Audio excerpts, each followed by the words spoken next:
Poor Joan ain't got nobody. She's nobody's sweetheart now.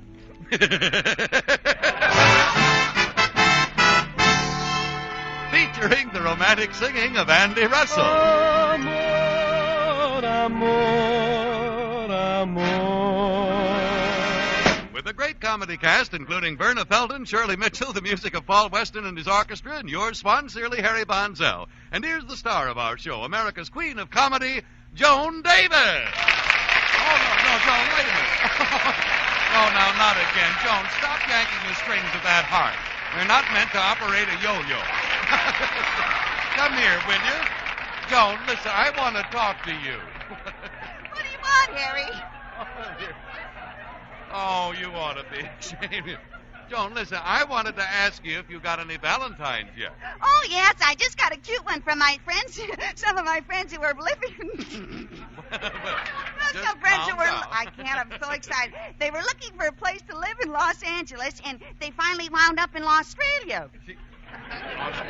Well, I know the housing situation is really terrible, but what did your friends say in the Valentine? They said, the kangaroo is a lucky guy. From landlords, he need not crouch. His family fears no dispossess. They live in his front pouch. Oh!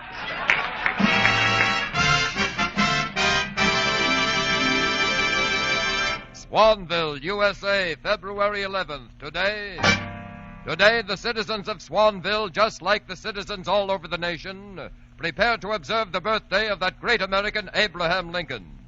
Lincoln, that homey, simple man of the backwoods country. But nowhere in the country will you find a citizen more homely, more simple, and more backwards than in... Joanie's Tea Room. Joan Davis speaking.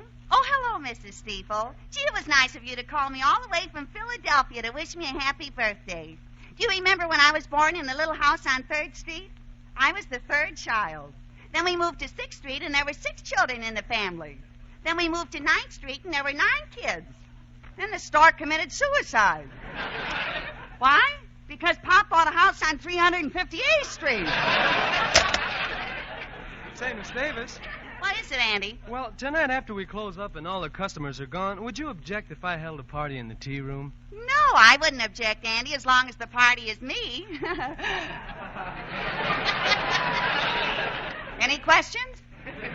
You don't understand, Miss Davis. I mean, I want to throw a party. Throw a party? You mean you want to wrestle? No. What Andy's trying to say is that we'd like to use the tea room to hold a birthday party. A birthday party? Sure. Oh, gee, Harry, and I thought you didn't remember. Well, why shouldn't we remember? Barbara Weatherby reminded us. Barbara Weatherby reminded you that today is my birthday? Huh? What a pal. Oh, no, she reminded us that today is her birthday. Her birthday? Hmm? What a pill. So you remember Barbara Weatherby's birthday, but you forget mine. But go ahead and have your old party here. I'll keep out of your way. Well, where are you going, Joan? I'm going in the kitchen and hemstitch a few old tea bags. You can come on in, Barbara. Miss Davis just went into the kitchen. Does she suspect anything? No, sir. She hasn't the slightest idea that we're cooking up a surprise party for her. She thinks the birthday party is for you. Oh, I'll bet she's furious. Oh, I can't wait to tease her about Wait a minute. Here she comes. See, did anybody see my needle? Oh, hello, Babs. Hello, Miss Davis. Well, aren't you going to wish me happy birthday? Sure, happy birthday, Babs. You know, it's my birthday, too, today. Your birthday? Really, Miss Davis? I'm surprised that one would be willing to discuss one's birthday when one has had as many as you. Careful, Babs. One is not too old to beat one's stuffings out of one.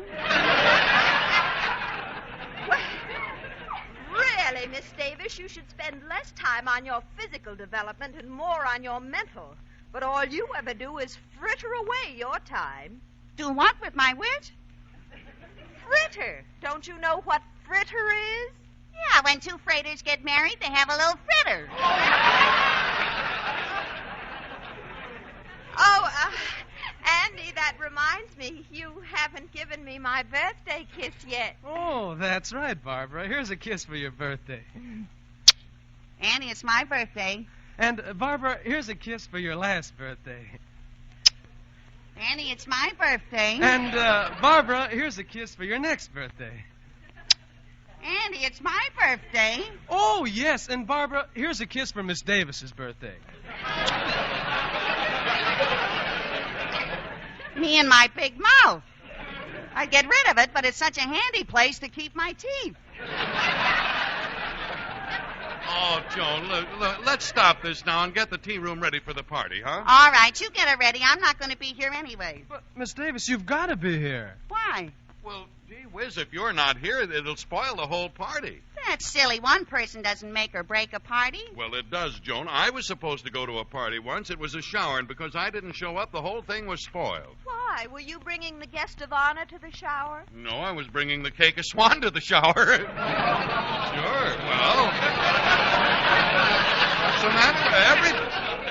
I don't think a shower is complete without Swan. Swell new white floating soap that's pure as fine Castiles, and the soap that's so mild, too. So mild that doctors recommend Swan for even a baby's tender skin. And if it's good for baby, it's got to be good for your hands and face, your tub or your shower. What a soap that Swan is, why, it's... Please, Mr. Von Zell, we're here to convince Miss Davis to come to the party tonight, not to listen to you declaim. Oh, declaim? Yes. Well, I still make the claim that Swan is a great soap.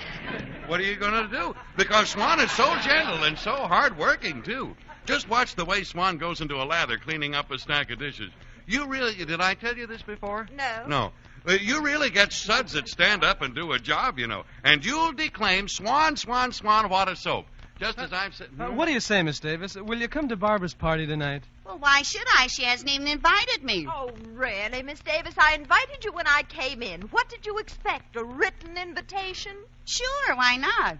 Well, Miss Davis, since when have you become so hoity-toity? Hoity-toity? Yes. I'll see your hoity and raise you toity.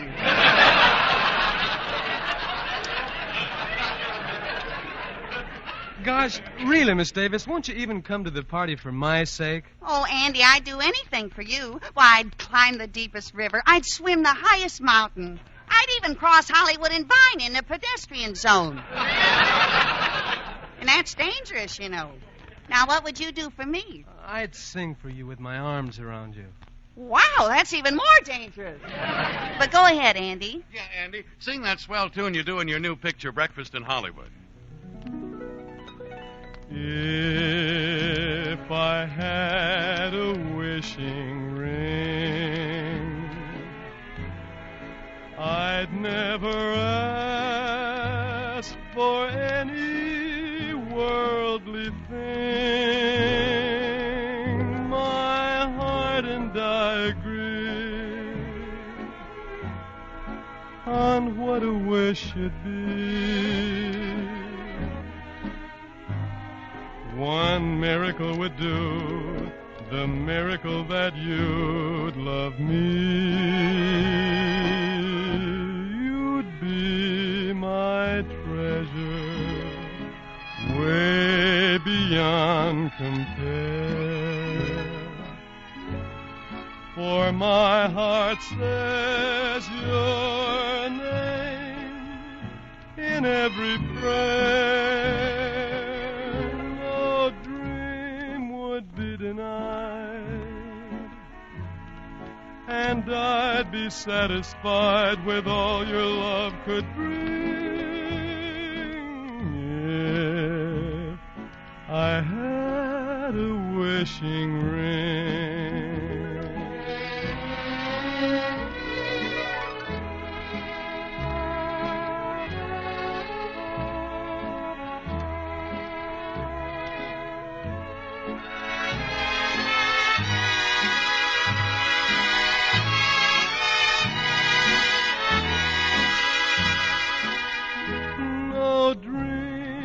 Be denied, and I'd be satisfied with all your love could bring if I had a wishing ring.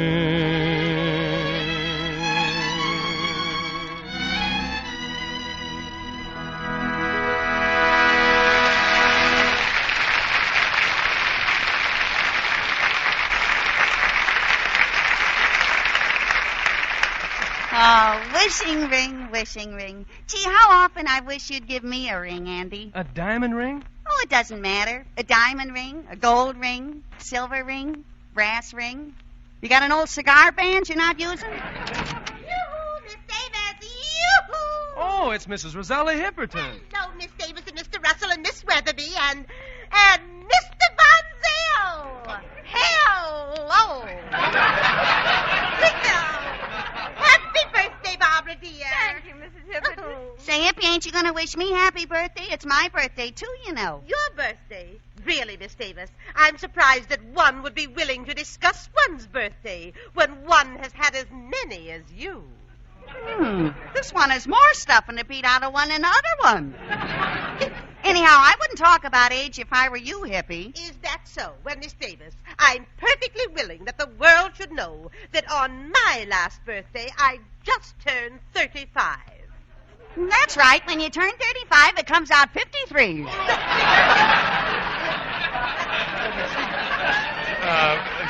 Joan, please. Oh, hey. Huh? Gee, Willigers, I better get in the kitchen and take a look at that birthday cake we're baking for Barbara. Baking a birthday cake for Barbara in my oven? Well, how do you like that? Well, but Joan, Oh, I'll go in and take a look at it for you. I'm a good sport. Sport? Yeah, sport. S-A-P, sport. Oh, boy, is she burned up. Harry, this is wonderful. Yeah. She doesn't even suspect this party is for her. No, she doesn't even know the birthday cake is for her. She's certain it's all for me. Say, Harry, how are we going to get her out of the tea room? Oh, well, don't worry about that, Andy. I fixed it with her brother-in-law, Serena's, to take her out for a walk and bring her back at 10 o'clock. Shh, hold it, everybody. Here she comes now. Yeah. Oh, hey, Joan, how does the cake look? Did it rise? Nope, it fell. Yeah. I can't understand that. I put enough yeast in it. Well, maybe I shouldn't have stuck a straw in it to test it. Well, Joan, that's the right way to test a cake. Stick a straw in it. Even if it's still attached to the broom? Wait, you didn't do it, Joan Davis. You ought to be ashamed of yourself. Well, don't worry, Harry. I'll bake her another one. Well, we'd better get down to Habermeyer's department store and collect those party hats we ordered. Coming, Harry. Coming, Rosella. I'll go, too. And I'll drive you. Well, a fine bunch of friends forgetting my birthday entirely and making such a fuss about Barbara Weatherby's. Hello, Joanie. Oh, hello, Serena. You want to go for a walk? Go for a walk? There's a beautiful moon out. Full? I haven't touched a drop. Well, I'll go with you right after I mix up the batter for this cake for Barbara Weatherby. Serena, you want to help? Okay, Joanie. All right, now you hand me the stuff. Eggs, Eggs, sugar, sugar, vanilla. Vidella. No, not vanilla, vanilla. I said Vidella, didn't I? All right, vanilla diddle you. Come on now. Flour, Flour, yeast, yeast, butter. cream cheese. Yeah, well, that'll have to do, I guess. Oh, come on, Joanie. Let's go for a walk. Hey, wait a minute. Why am I wasting all this good stuff on Barbara Weatherby? I'll bake her a birthday cake she'll never forget. Serena's, hand me that Tabasco sauce. Tabasco. Yeah, now I'll add a few dashes of lighter fluid. Lighter fluid. Right, and next, for that just right flavor, a teaspoonful of DDT. Ding, ding, ting. Now, let's see. What'll I make the icing of? Oh, I got it. What? Drano. There. Now we'll put it into the oven. Okay, Serenas, I'm ready to go for that walk. Walk? We better run now.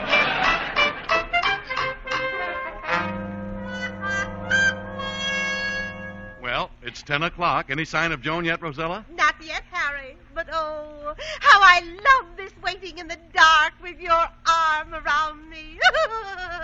Mrs. Hipperton, that's my arm. Oh. Then whose hand am I holding? Oh, Andy.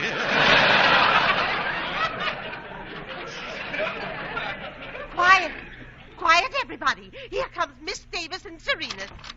Gee, Joanie, it's dark in here. Well, how do you like that? The party's over. They didn't even wait for me.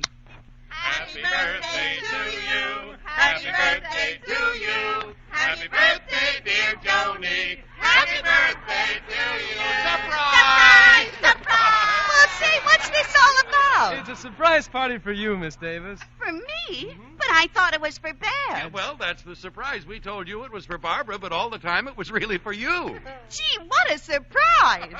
Well, what are we waiting for? Miss Weatherby, get the birthday cake out of the oven. Uh-oh.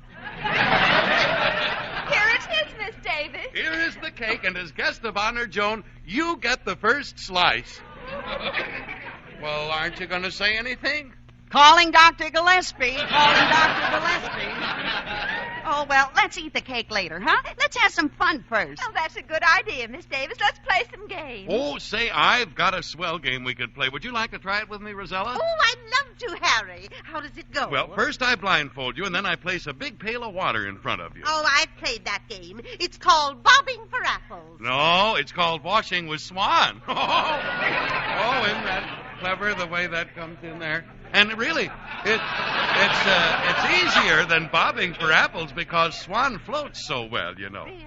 You know, of course, that Swan is the new white floating soap that's 4 swell soaps in one. So mild that it's the soap for baby and for you. And Swan's so hard-working, it's the soap for dishes and light laundry, too. For baby, for you, for dishes and light laundry. Use Swan for all... That's fine, Mr. Bonzel, but I'd rather play one of the old-fashioned games like post office. Really, Miss Weatherby, kissing games at our age. Well, if you don't start now, hippie, you never will.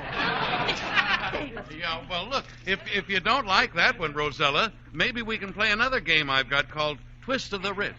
Twist of the wrist. Yeah, it's a great game. You take a cake of Swan, give it a twist of the wrist, and presto, it breaks in two. Then you'll have 2 generous cakes of soap, one for the kitchen and one for the bath. You let Swan get in a lather. You take it easy. Swan will do every job in the house. What a game that is, and what a soap, too. Well, let's forget about the games. I'd rather hear Andy sing. What do you say, Andy? Well, instead of singing, Miss Davis, I've got a surprise for you. I'm going to play the drums. The drums? Yeah, I just got a job playing the drums in the college band. Oh, fine, Andy. You play the drums and I'll play the cymbals. Well, Joan, I didn't know you played the cymbals. Oh, sure. Ever since I was a kid, I've been cymbal-minded. Well, go ahead, Andy. Beat out those drums.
Boy, I'd like to see Frankie do that. Oh, yes. Gee, if those drums ever hit Frankie back, it would be terrible.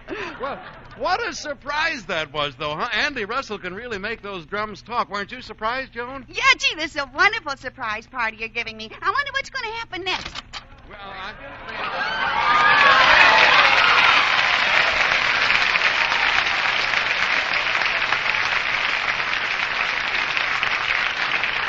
Well, what a wonderful surprise. Look who's here, Jack Carson. What brings you here, Jack? Well, Joni, I was looking for a pretty girl. Well? Yeah, I guess I came to the wrong place. Miss Davis, did you say Jack Carson? Hubba. Things are looking brighter. Yes, I'm Jack Carson, little girl. Not the Jack Carson. Yes, the Jack Carson. Not the famous Jack Carson. That's right, not the famous Jack Carson. Well, did you come here to wish me happy birthday, Jack? Well, yes, happy birthday. But I really came here about a perfumed handkerchief. Oh, Jack, you shouldn't have had done it. I didn't. You see, I found a girl for my radio show, and I wanted to go east with me in my personal appearance tour, but she got away, and I don't even know her name. The only clue I have to her identity is this perfumed handkerchief.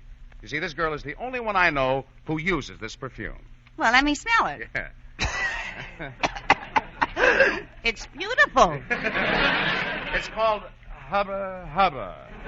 Do you know her, Joan? I mean, do you have any idea where I might find her? Well, no, I don't, but why don't you go to the Frank Sinatra show? She might be hiding behind a pair of bobby socks.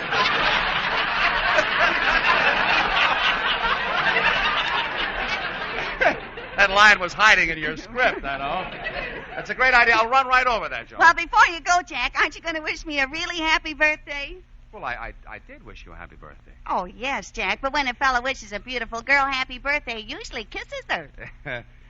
Thanks for the tip, Joan. I'll remember that. I got to find that girl with a Hubba Hubba perfume. So long. So long, Jack.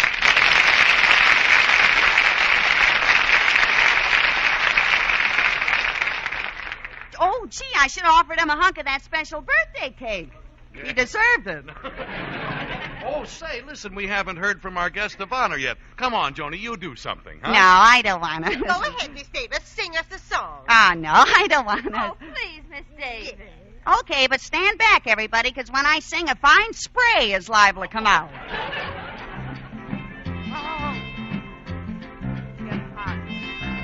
Here's my story, Calypso style, how I found love on a tropical isle. I was taught it by a cannibal king. Bing! He gave his secret all to me. He told me to use it exclusively. He crowned me queen, that's why I proudly sing. Now I've a talent simply great. You don't believe me, I'll demonstrate. Did you ever hear me go, Ig-a-dag-o, ig-a, ig-a-dag-o? Some girls spoon to a popular tune. That's not for me when I'm under the moon. I just look in his eyes and go, Ig-a-dag-o, ig-a, ig-a-dag-o. You say it's awfully hard for you. I tell you what I'm a-gonna do. For the price of two, I'll teach you three. You get one for free. The marriage knot is being tied.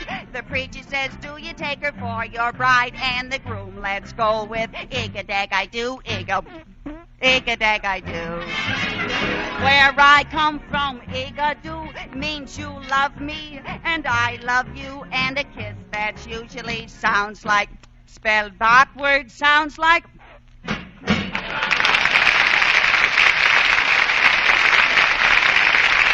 Joni will be back in just a moment, folks. In the meanwhile, I'll try to answer a question that's really getting around these days. Where's all the soap? Well, there just isn't enough soap to go around, and here's why it's so scarce. Soap cannot be made unless all of you save and turn in every drop of used kitchen fat. And although red points are a thing of the past, you will continue to get 4 cents in cash for every single pound of used kitchen fat you turn in. You see, used kitchen fat contains materials to make soap. And without that used fat, soap shortages cannot be prevented. So the next time you have trouble finding soap, keep in mind, when there's fat, there's soap. Yes, sir, that used fat will come back to you not only in soap, but in fabrics, nylon, and hundreds of other long-awaited items. So please keep on saving every drop, won't you? And now here's Joni again. Say, what's happening in Swanville next week, Joan? I don't know.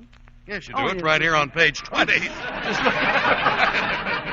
Oh, yeah, well, I just got information that there's $300 missing from the cash register in the tea room. And next week I'm going to find out who took it. Well, have you any idea who took it? No, but I suspect everybody. Even me, Miss Davis. Particularly you, Hippie. I heard a rumor that you're a kleptomaniac. That Miss Davis has absolutely no foundation. That's just what my dressmaker says. That Miss Davis has absolutely no foundation. Well, good night, Adrian. Good night, everybody. Stay tuned in, and in 5 minutes you'll hear the Lux Radio Theater. This is CBS, the Columbia Broadcasting System.